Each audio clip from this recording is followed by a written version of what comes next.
I cannot get over how this turned out. It sparkles like real crystal, and I feel like I'm just holding a piece of pure paper magic, to be honest. I had a vision for this, and it took me a while to fine tune the little details to be just what I had in mind. And then that holographic paper is just like chef's kiss. I put so much thought into exactly how this whole thing is designed, but don't worry, it's actually a lot easier to put together than you might think. Your cutting machine does all the work of cutting out the shapes, and then I will walk you through step by step exactly how to put it together. This is such a fun card for crystal lovers, anyone who loves magic, or just sparkly things. So let me show you how to put it together. First, for the front and the right side, we're going to refer to this shape layout diagram that comes with your download, where you can see everything that goes together for the front and the side. This one's the most complex. Then the back and the other side, these form the outer box. And then we have the inside of the back, which is the inside here if this was flipped over. Then we have 3 inserts, 1, 2, and 3. So we're going to put those together the way that it shows here, and then we'll put the whole thing together. So first I have the shapes that go on the front and the right side. And this is going to be like this.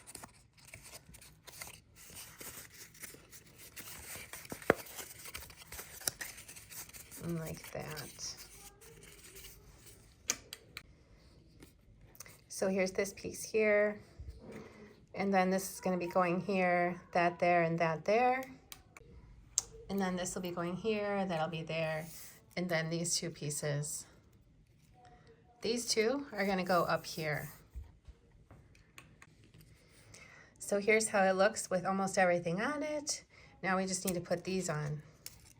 So first this goes on, and it lines up on the bottom here, just on the bottom. So you can glue that there, like that.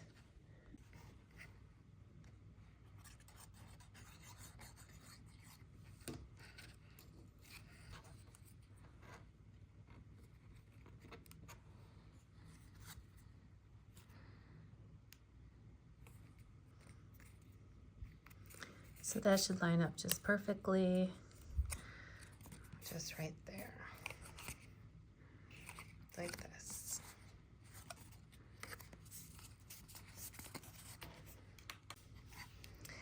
Next, for this piece, it has some fold lines on it to make it look dimensional and like a crystal, like some crystals. So wherever you see a fold line, just kind of gently fold it. And I haven't been using my scoring wheel lately with my Cricut Maker, but this time I did. And this is kind of why I haven't been using it, because it just seems like really hard to fold on the fold lines with the scoring tools. Maybe it's because my maker is like the original maker. I don't know. If you like using your Cricut scoring tool, tell me about it. Because I used to use it all the time, and I was having the hardest time folding, and then I was like, you know what? Can't do it. So it's up to you. I just kind of fold some of these the opposite way. Whatever you want to do. Sounds good. So that it looks nice and dimensional like this. Then I'm going to use a couple foam dots, some small foam dots, maybe just like 2 of them, to affix this to this so that it's still sticking out and looking really dimensional and amazing. Instead of using some tiny foam dots that I could probably dig out somewhere, I'm going to use these little in-between parts from my foam dots that I have that are pretty large, and just peel the backing off on some of them. And I'm going to put one here, and I don't think you need to put them in the same exact spot as me. So just whatever. Some people like when I say just whatever. Some people want to know exactly. So tell me, are you the type of person that likes very explicit instructions, or do you enjoy making it without that? I was going to say making it your own, but I feel like whatever you're making you're making it your own either way. Okay, that looks really cool. Next, for the back and the other side, we have all these pieces here. This is going to get folded down. This you can stamp on if you want, that white part there. And then these go like this. So this will get glued here, just like it shows in the PDF. This will go here, and this will go here. Then these two will go right on the back. And if you want to stamp on that white layer first, you certainly can.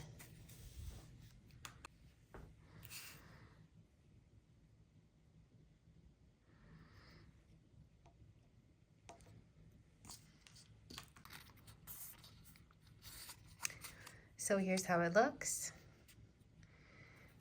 And then we do have this part that's shown how it goes here, but we're gonna wait to put that on until we glue these together first. So I have the front and the side, the back and the side. I'm gonna glue them together side to side.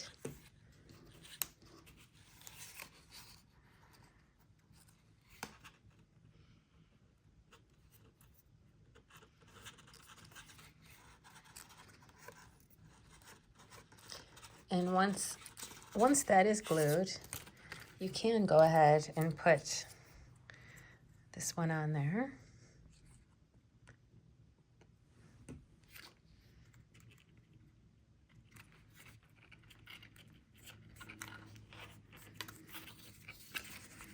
And then go ahead and close up the whole shape to make a box.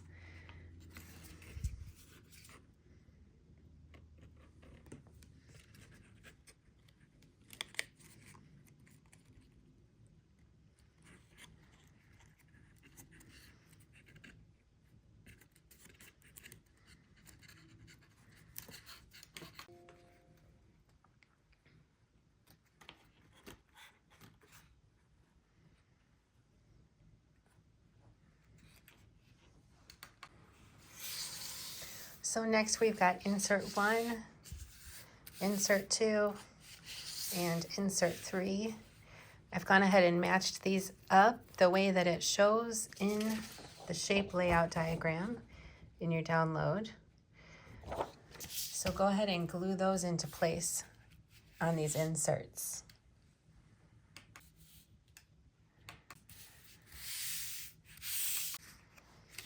So here we go. We have 1, 2, and 3. Now we're just gonna fold these. I think they could really go either way. You could fold them away from you or toward you. I feel like this way is a little better. It's a little bit less visible inside the card, but it doesn't really matter. So what we're gonna do first is take number 1, and we're gonna glue it inside. Easy peasy, just right inside. The most important part is to just make sure that the front of this tab here is flush with the front of the box. So everything is nice right angles, and that way it'll close up the way that it's supposed to. So I'll put some glue on here on both sides, and I'll just get it generally in place, and then make sure that the front of that tab is flush with the front of the box, and that the top of it is flush with the top. In other words, you're not seeing it sticking out from the top. And then before it completely takes hold, Let's go ahead and fold it back and forth both ways to make sure that it's going to fold flat. And this already looks really cool. I love it. The way that this holographic paper catches the light, it's like, is it blue? Is it pink? Is it purple? Is it orange? It's amazing. It's so cool. Gosh, I just want to make everything out of this paper now. Then I'll do the same thing with insert number 2 and then insert number 3. So the front of the tab is flush with the one in front of it. Just butt it up right against it on the inside there. Just like that. And same thing over here.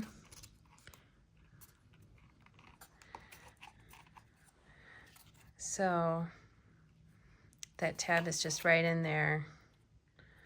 Nice and perpendicular, parallel, right angles. It's looking good. It's looking good. I can't wait to see yours because I think this could go so many different ways. You don't have to use this crazy paper. You could use some kind of shimmer paper. I think something shiny is going to look really cool for sure, since these kind of gemstones are shiny. But other than that, I mean, even just like slightly shimmery paper, it's gonna look cool. So this works the same way. Once again, we're just popping that in there the same way we did the other two, where it's nice and all right angles, evenly spaced. Do a little foldsy fold before we call it a day. And then holy guacamole, if this doesn't blow your skirt up, I don't know what would. Somebody was wondering actually what this design even is. So hopefully it's apparent to anyone who's kind of familiar with crystals and gemstones, like a cluster of crystals. Wowie zowie.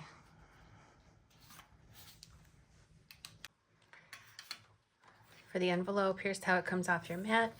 It's just gonna go like this and flip it over.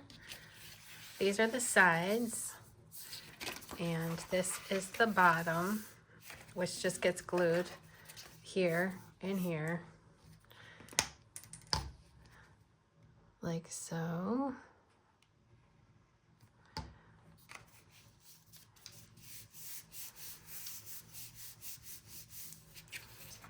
And of course the top, so you can put your card in. I believe a lot of times I make it so the card can go either direction, but let's do it this way, just like this. Put it in carefully.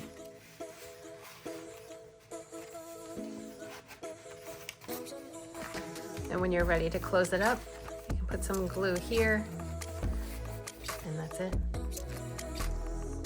And that's it. Now you've got an enchanted quartz box card that's ready to impress. I hope you had a blast making it.